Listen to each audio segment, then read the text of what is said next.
One of the hopes you have whenever you're speaking, doing a seminar, is there be this radical transformation. That whoever came here, was ever in your seat today, is somebody that's no longer that same person tomorrow. That you go out and do much greater and bigger things. That's a pretty big task, if you could imagine as a speaker trying to get somebody to become that much bigger, that much better, go out and do that many more greater things.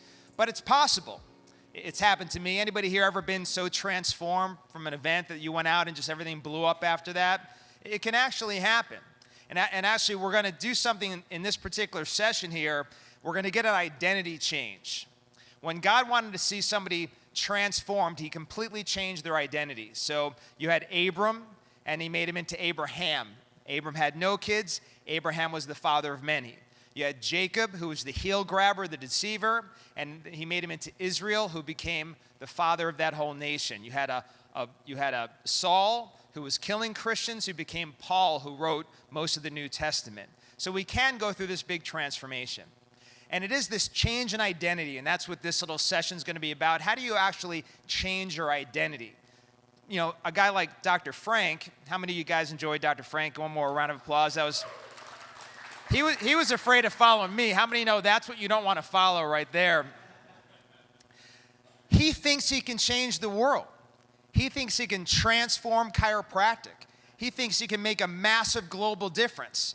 There's something in his identity that he believes that about himself. And he would be the first to tell you there's no more inside of him than is inside of each and every one of you.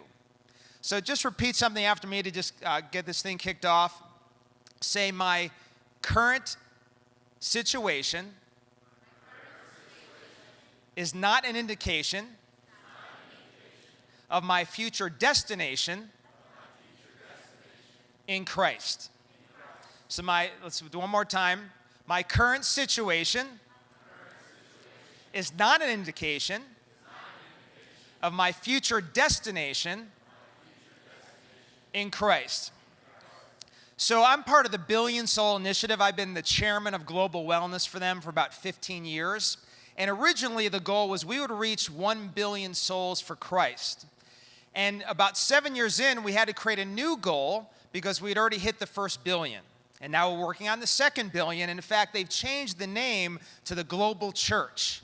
There are now 191 different countries involved in the Global Church. So something that started kind of small, few people in a room that I was part of, is now got 191 nations involved. And their whole thing was adding a zero. So my session here is on going from 0 to 1 million. How many of you believe you can grow $1 million this year? Go from 0 to 1 million. If you're a student and you're just getting started, we believe you can go from square one to 1 million. That's always our goal. And I learned about that and began to believe in that based on what we did with the Billion Soul Initiative. We went from 0 to 1 billion in 7 years. And Dr. Davis, the founder, he said, it's just about adding a zero. So this concept of adding a zero is really powerful because there's what you can do on your own, but then there's what you can do when you're on God's side. Now, being on God's side is different than having God on your side. So we try to find is what's the thing that God is doing, and then we become a part of that, and suddenly what we could have done, so call it a 10 or 100, is now 1,000, 1 million, or 1 billion. We add zeros. So that's what this is all about. How do you add a zero? How do you go from 0 to 1 million? I was sitting in a room probably 15 years ago with a bunch of chiropractic leaders, like the leaders of the ICA, the leaders of the ACA, college presidents. And of course, we were discussing what's wrong with chiropractic. That seems to always be the discussion, right? What's wrong with us? We got this incredible thing that the whole world should be experiencing, and it's just getting smaller, really. So what is wrong with it? So they decided in this room that it was that chiropractors had low self-esteem. That was it. If chiropractors just had more confidence, if they had better self-esteem, we could change the world. That must be it. And it is true. I mean, you think about it, right from the beginning. I remember being in first quarter, and somebody asked me, how much longer would you have to go to school to become a real doctor? Anybody hear this one? And now when I graduated, my aunt and uncle said to me that very thing. I was all proud. I'm a doctor now. I see them. Oh, congratulations. How long would you have to keep going to school to become a real doctor? By then, I was a little smarter. I knew a little bit more about chiropractic. I said, actually, I'd have to forget a bunch of stuff to go backwards and become a medical doctor. Yeah, a little shift in identity. And so, like this last week, I was helping a client of mine deal with the fact that this MD had told 3 of her patients to quit. So we go through these things. I have a millennial son in his 20s, and he's got me looking on Reddit. So I got on Reddit, and you have to put in like your profession. So I put in I was a chiropractor. Then I decided to search, what does Reddit say about chiropractic? So I plugged in, chiropractic. I hit enter, and it came up and said, "Are you sure you want to see this?" That was a joke. You guys can. I always like to throw some of my dead jokes in the moat here. I have an imaginary moat. But I hit enter, and it was not good. It was one bad thing about chiropractic after another. Point being that, it can affect your self-esteem, but really I think self-esteem is overrated. In fact, after many years as a chiropractor and coaching 5,000 doctors, I went back and got my master's in psychology to really find out about this self-esteem thing. And again, it turns out it's not really that. It's more where I started. It's your identity. To just kind of show this a little more clearly, I thought back to when I was wrestling in high school. So when I wrestled, I took it very seriously. I wanted to become an Olympian. I wanted to wrestle in college. So I had a certain identity as to which I approached wrestling. But I had this buddy, Andy. So Andy just went out for wrestling, just to do it. But Andy had a lot of self-esteem. He really believed in himself. I actually had kind of low self-esteem. Short, red hair, you get it. High school, not my funnest moment. And so we go out, it's the first match. Now Andy, before it starts, he got to wrestle a really good guy, but he's got his hoodie on, like he's like the executioner. He's trash talking this guy, even gives him one of these, that he's, going to kill the guy. And they go out there, and this guy is so much better than Andy, who again was very confident. He had good self-esteem. He just was incompetent when it came to wrestling. This guy literally, I remember, put his arm around Andy's neck like this and was walking Andy around the mat. And he actually stopped and waved at Andy's parents. Looked over at Andy's girlfriend and said, "Call me." And then pinned Andy. Andy, the singlets are supposed to be tight if you've been working out. Andy's was kind of loose, except for like the gut. It was a little tight, like right around the gut. It was what he identified with. To him, it's just something he was going out there to do. May have had good self-confidence, may have had good self-esteem, but didn't have the right identity. For me, I identified there was a guy named Lee Kemp. He was a world champion. And so I knew Lee. First of all, girls wanted him and guys wanted to be him. Check, I want to be Lee Kemp. Secondly, he's a world champion. Check, I want to be a world champion. He was ripped. Check, I want to be ripped. I wanted to be Lee Kemp. I wanted to be a world champion, so it changed how I trained, how I approached wrestling. I worked year-round like Lee Kemp did to go on and become a pretty good wrestler. Dabo Sweeney, we're in Clemson territory, 3 or 4, a little smattering of hurrahs. So he says, we have an identity. I was watching an interview with him the other day. We have an identity. We identify as champions. So that means a certain level of preparation. That means a certain level of excellence in everything they do. And they expect to win. Every year they expect to win a national championship. And they've surprised the world and just keep winning them. Sigafus. So when I was in school, I saw Sigafus. And Sigafus saw 2,000 a week. Check, I'm going to go see 2,000 a week. Sigafus was seeing miracles. Check, I'm going to go out and see miracles. Sigafus had patients that understood chiropractic. That's what I'm going to do. In fact, he also said he bought his Cadillac with a box full of cash. He had a shoebox filled with cash, just brought it down the dealer, gave the dealer the shoebox of cash. When I bought my first house, I had a big box full of cash that I used to go buy all the furniture because I wanted to be like Sigafus. So the point isn't trying to be like somebody else, but that you identify and I can be like Sigafus. I can be a world changer. I can do 2,000 a week. And what the definition of identity is, it's the mindset you have about yourself. It's a good one to write down. The mindset you have about yourself, because based on that mindset, your actions follow. One of the problems with going to an event, writing down notes, hearing speakers, is that they're giving you action steps that you don't have a mindset for, so you don't follow them. And I'll kind of get into it here. So first of all, just to give you some psychology principles from when I got my master's recently. First of all, there's something called applied semiotics. So here's something that we all need, something whether you know it or not, you're chasing. First of all, you're asking yourself, who am I? We have to know who we are.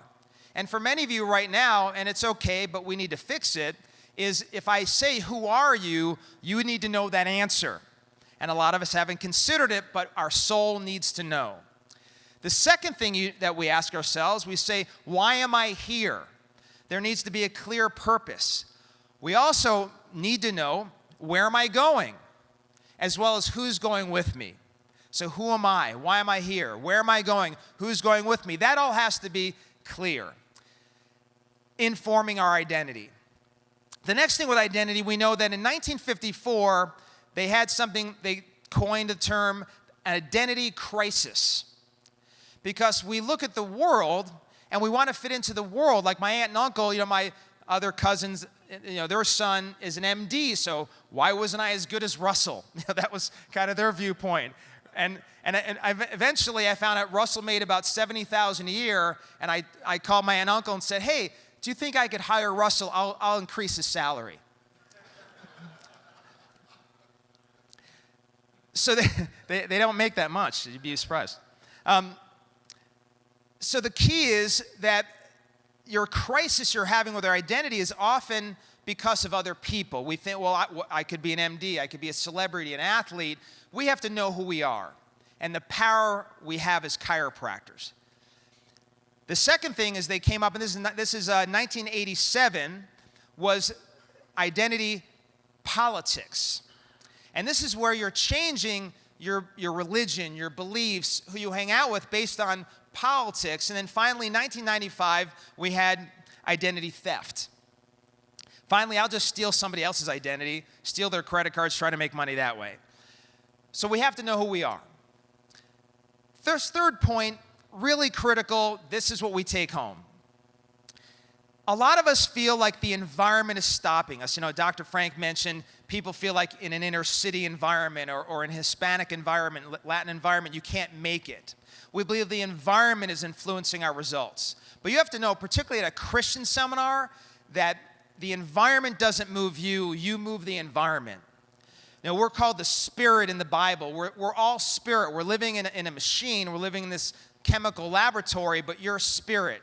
And the word spirit is ruach, which means wind. And the wind moves the trees don't move the wind. We move the environment doesn't move us. I was talking to a new client the other day, he's sharing his stats and it wasn't good. And I said, so what's going on? It looks like you're actually shrinking. He says, well, Dr. Ben, you don't realize, it's around this time, it's actually in South Carolina. He said, people are boaters. And it's been nicer out, so they don't come in for their visits because, they're boating. I'm like, okay, so you're saying, people be boating. I could see how that could crush a practice. The other thing, Dr. Ben, you don't know is the area. There's not a lot of money here. I'm like, oh, so you can't make it where there's not money. Is that what you're telling me? And then he finally proceeds to say, the other thing is, I don't know where, what it's like near you, but people around here, they're not into, maintenance care. They just want their pain relieved. Like, oh, that's really unique to your area. I didn't realize. What city is this again? But he's being influenced by his environment. And that's not what we know and believe. And it's not true. By the way, it's not true. Anytime somebody does that, and this is what I said to him, I said, here's what I'm going to do. I'm going to go set up another clinic in your waiting room. I'm going to be at 1,000 a week in about a month in your town. And, usually that snaps them out of it. So here's the shift. I was at a camp. We were teaching this camp. And we decided to do it this way. There was a group of guys there struggling, guys like this, just being consumed by their environment. And this is what you have to work through right now in your seats to figure out who you are. We took this struggling group, and then we took a group over here. I mentioned earlier, we had the top 80, 90 clinics in the entire profession were our clients. And so we put many of them on the other side of the room. And so first we went to the side that was struggling and said, let me ask you a question. What are your goals? The first 3 people all said to get out of debt. I said, so in other words, your goal is to be worth $0. That's your goal, to be worth nothing. That's what you're shooting for, to get to 0. And of course, it surprised them that that was their goal, but that's what was in their identity. Then we'd ask them, what do you do? And they would say, well, I adjust people. What do you do? Well, I help people. I get them out of pain. What do you do? Well, I'm trying to get to 100 a week. That's what I do. So that was what was happening with the struggling group. I go to the next group, and I don't know what's going to happen. This is kind of an experiment. And the very first guy, his name is Chris. I say, Chris, what do you do? He said, I save the world. I go to the next guy, what do you do? I'm a world changer. I'm saving the lives of millions of people. And the next person, what do? We're transforming healthcare on this planet. You guys see the subtle difference? Chris, what are your goals? I'd like to be worth $100 million. The next guy, what's your goal? I want a string of practices all up and down the East Coast. Radically different set of goals, radically different way of seeing themselves. Who they were is different than who they thought they were. But I can tell you, Chris, who I just mentioned, was actually the worst client I ever had. So well before, as he sat there, he was seeing 1,000 a week, making millions of dollars, and today is doing very big things. But before that, when Chris was over here, he was my worst client. He was the hardest guy I ever had to work with to just get him to like 100 a week. And when we started, he was about to go out of business. He was doing IMEs, which are these independent medical exams you do against your fellow chiropractors to make money and pay his bills. And his wife had already moved out. She was leaving him. And Chris was incredibly overweight. And when I asked him, what's going on? Why are you struggling? This is what he said, words out of his mouth. He said, I'm a fat loser. So his identity was, I'm a fat loser. So then he'd come to the seminar and say, okay, read green books in the morning and read your Bible and do your morning time. But you know what Chris thought? I'm just a fat loser reading my Bible. I'm just a fat loser doing my morning time. So we'd say, Chris, go do screenings to get more people. So he'd be out there, what's he saying to himself? I'm just a fat loser doing screenings. And so until that identity changes, you can't see a difference in your results. And you won't see a radical difference in your actions, because we say what we believe, but we do what we value. And at that better level of identity, we value bigger things. The speakers you've heard so far value this profession. They value changing the world. They value seeing things happen in an enormous way, making hundreds of millions of dollars, building huge empires, massive sized businesses. That's what they see at that level of identity. So here's what happened to Chris. We just kept pouring into him. You're a champion. You're a champion. You're a champion. And one day he decided to believe it. And he went from being what he called a fat loser, and he started calling himself a champion. And his practice went from about 70 a week to 300 a week within literally a matter of a few weeks. And then he said to himself, I'm a world changer. Then his practice went to 1,000 a week. And now, the last time I saw Chris, he was in Orlando with his wife, who came back to him, by the way, and their 2 children that they did not have at the time. He was in Orlando buying up apartment complexes because he's working towards being worth his $250 million that he's got his identity set on achieving. Radical change in identity, radical change in results. You got to make the mindset happen first, and all of your actions will line up. So there's 3 quick steps that we will take to change your identity. The first one is there's got to be a cause. I would say there's got to be a what. What's the what that you're into that will change your identity? So, for example, David, if you know the story, he was anointed king by Samuel, but where was he still working? Still tending sheep. But then the whole Goliath thing happens, and his brothers, Samuel passes over his brothers that were these big, gigantic warriors. He passes over them and chooses the psalmist, the poet, who's working in the field tending the sheep. So his dad, David's dad, sends David with some food for his brothers to the site of the battlefield where Goliath is embarrassing the armies of God. David shows up, and one of his brothers, Eliab, says, "What are you doing here? Why aren't you back there with those few sheep? Why don't you get back with those few sheep?" And David says, "Is there not a cause?" And what does he know? He's on God's side.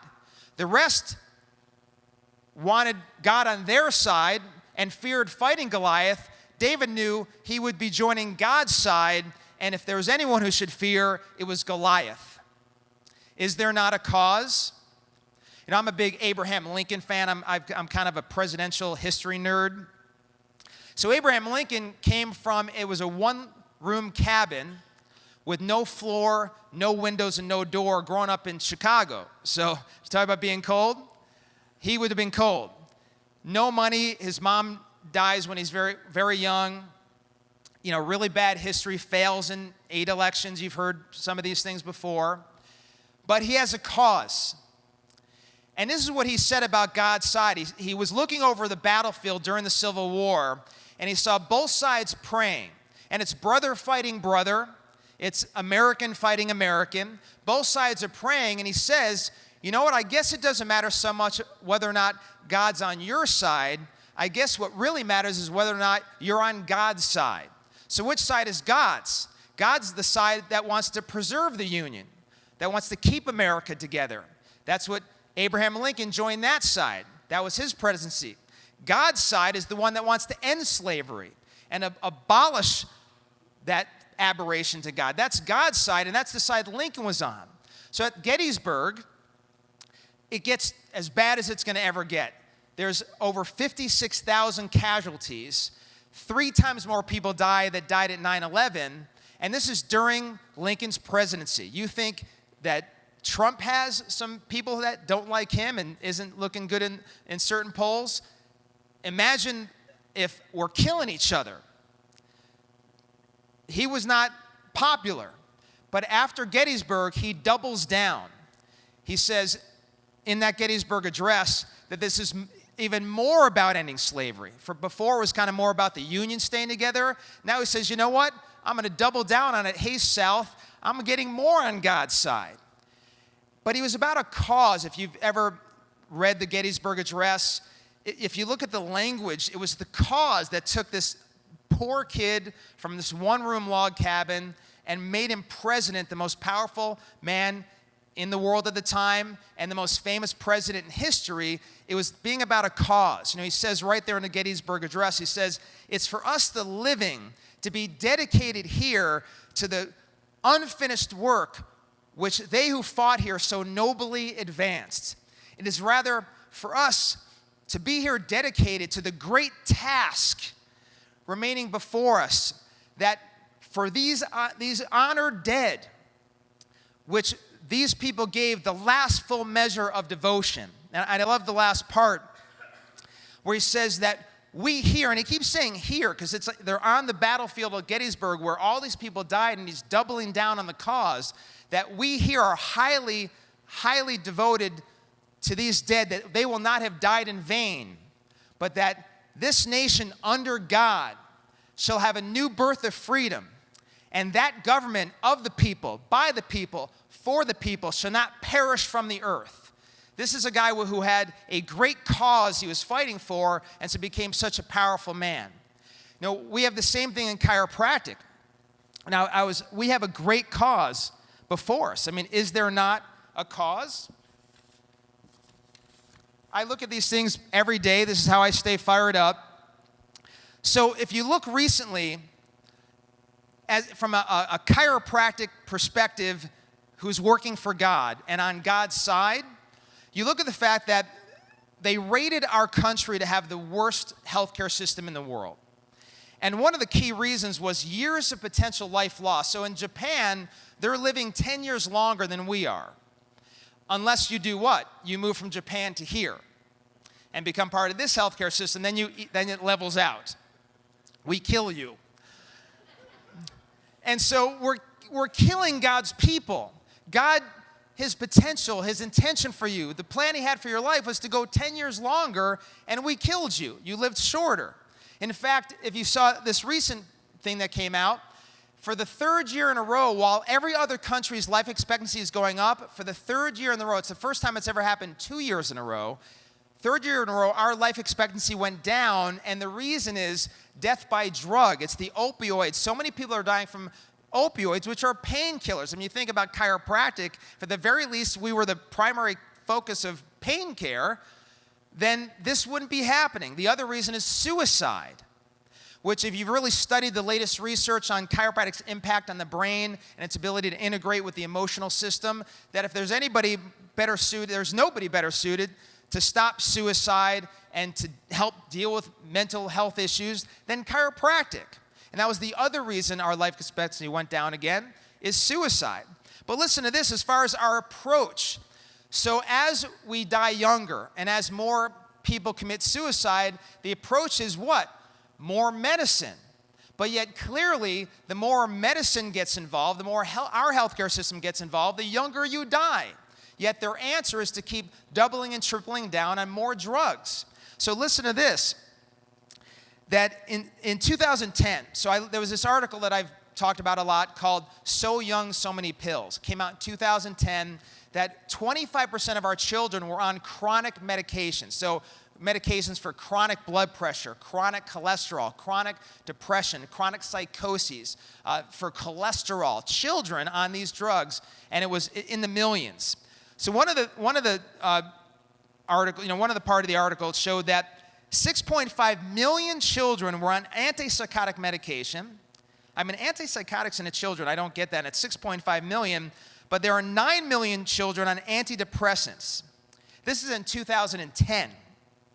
So a recent article came out, and now instead of 6.5 million children being on antipsychotic medication, it's now 8 million in 2017. This would include, and this is the part that really pissed me off, 274,000 babies are on antipsychotic medication. How do you make that diagnosis? And 318,987 toddlers are on antipsychotic medication. And so we're talking about, Dr. Neal talked earlier about the school shootings. I mean, this is why, guys, we've got to change our identity and change the world. I have trouble even reading this because this is the stuff that fires me up. Like Dr. Matt said, it's kind of funny that you would call me retired because I'm probably working twice as hard as I ever have to change the world. I haven't had to work for money since I was 32 years old, and I'm 52 years old. I had all I needed at 32. But I'm working harder than ever because of stuff like this. This is Sanjay Gupta, who's a medical doctor. This is after the Sandy Hook shootings. And by the way, I've spoken at Columbine twice, which was the original mass shootings. So I've been there with those people and seen what that was like and felt what was like to be one of those families. So this stuff gets to me a little more than maybe other people. So Sanjay Gupta says this after the Sandy Hook shootings. He said, "We still don't know much about the shooter, what medications he was on. I'm specifically talking about antidepressants. If you look at the studies of the other shootings like this, these medications are the common factor. That they looked at in a 69-month period, there were 11,000 episodes of violence related to drug side effects. On the label, it says suicidal ideation. That's one of the black box warnings on the label, these antidepressants and antipsychotics. But he said what's missing is the notion of homicidal ideation. So there were 11,000 episodes of violence related to these medications. And the solution is us. So is there not a cause? Isn't there not a reason to change your identity, to decide you are in fact, like Chris is now, a world changer? Again, with my degree in psychology, one of the things we know is that with a child, it's important how they perceive and see the world. So something somebody shared with me many years ago is that if a child is subluxated, you change the lenses by which that child sees the world. So as they grow up, they're seeing the world differently. There's something that, if you know your Kurt Vonnegut, that the saddest words are what might have been. And that, so nothing is sadder than what might have been. And so this child grows up subluxated, brain just not working like it could, not believing in themselves quite like they may be able to, not able to compete in sports at their highest level, get into the right college. It affects who they decide to marry, what they decide is the opportunity, the potential of their career. It ruins their whole life. It alters their potential. And so somebody shared with me that either chiropractic is a fraud or subluxation is the worst thing that can ever happen to somebody. Because if you get shot by a gun, at least you're dead. But when you're subluxated, it destroys everything God intended you to be. You know, B.J. Palmer said this. He said, to live anything short of 100% of your God-given potential is to live something short of full freedom, which is part slavery. And in one of my green books, there's a big picture of BJ. He's standing on top of the world with his foot on the neck of disease. That's the image he had of himself. That's his identity. And I see the same thing for you guys, standing on top of the world, loved by God, called and chosen to transform this planet, to make chiropractic the head and not the tail. For you to be the leader in wellness in your community. Not just a participant, not just another chiropractor, not just trying to get to 100 a week or make a certain amount of money, but to save lives, to take responsibility. To say that every life in this community is my responsibility. That if anything bad happens to any man, woman, or child here, that is on me. You know, back to David for a second, and this is the third piece. Actually, quick, I skipped a piece. The first was your cause. I got 3 minutes to cover 2 pieces. So that was identifying with what? The second part is identifying with who. I mentioned earlier, identifying with a world champion, identifying with Sigafus. You know, when I was in DE, I remember Kale. So Kale's son, people come out from all over the world to get adjusted by Kale. And Kale's son was in an explosion, and they were taking his son away in an ambulance. They called up Kale and said, you got to get here now. He got there just as the ambulance was taking off. He jumped in front of the ambulance, stopped the ambulance, ran to the back, ripped the door open, goes into the ambulance, pushes the orderly out of the way and says, get out of my way, this is family business. Turns him over, adjusts his atlas, picks him up, and walks him out of the ambulance. That's the chiropractor I wanted to be. So then, when my mom was 49 years old, she had a stroke. She was in Atlanta, I'm living in Orlando. So I'm Kale. So I get on an airplane, I go running into that hospital. She can't walk, she can't talk, stitches up the side of her neck where they did the carotid artery surgery. I walk in there, who are you, sir? Out of my way, this is family business. I sit my mom up on her bed, and again, this nonsense of chiropractic can cause a stroke or all that. I'm not going to say what I want to say. We're in church. I sit her up, and I move her atlas. And she immediately can start talking and walking again. And within one adjustment, she's just as good as she is right now today, 15 years later. Because I identify with Kale. I went to a pediatric seminar while I was in school. And the person whose dad had taught the pediatric seminar for years was there. And it was Palmer Pete, if you remember the Pete seminars. So his dad was a chiropractor. His dad comes and he's all shaken up. He said, I ran over a girl yesterday.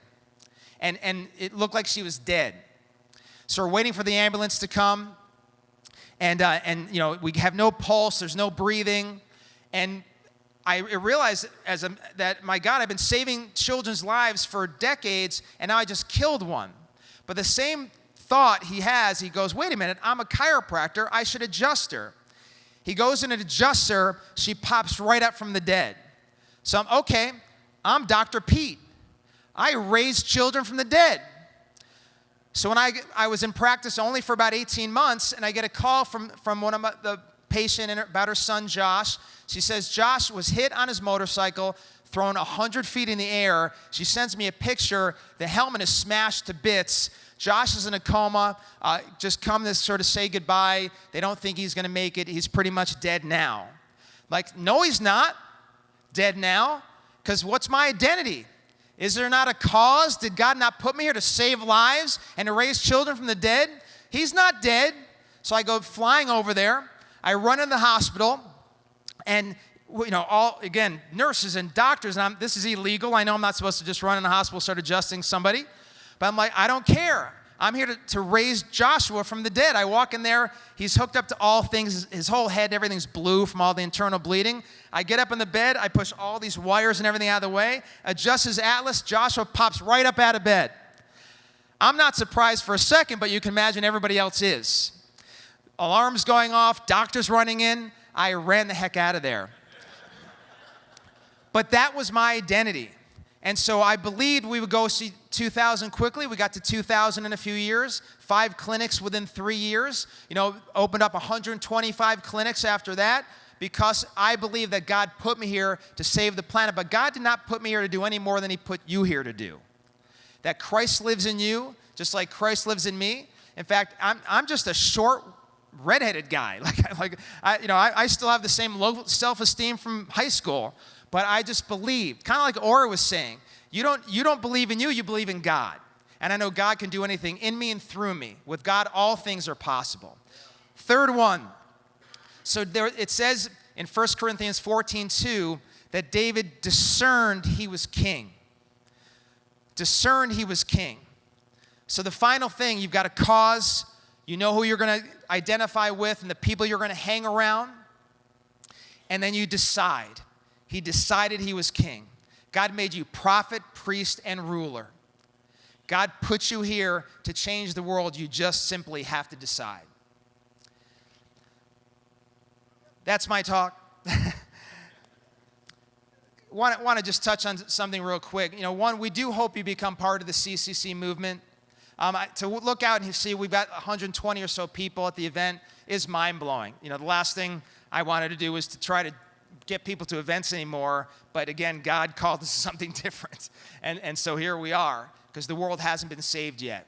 The world hasn't been changed yet. So I'm so thankful for each. I can't begin to tell you how thankful I am that you guys are here and that you're part of this movement. Whether or not you decide to, kind of join this weekend and really sign up to be coached by Rob and I and part of it, or whether you just decide to, get the text and tell others and encourage other people to follow Jesus in their lives in their office, or you just continue to be out there being a Christ-centered chiropractor, all of that's important to us, and we're just really thankful for you for all of that. And we really hope it does bless, Aura and Frank and the Paymer family and so many other people, Sherman College. We just want this movement to raise all boats for people that really believe that chiropractic is the head and not the tail, and that Christ should be at the center of it.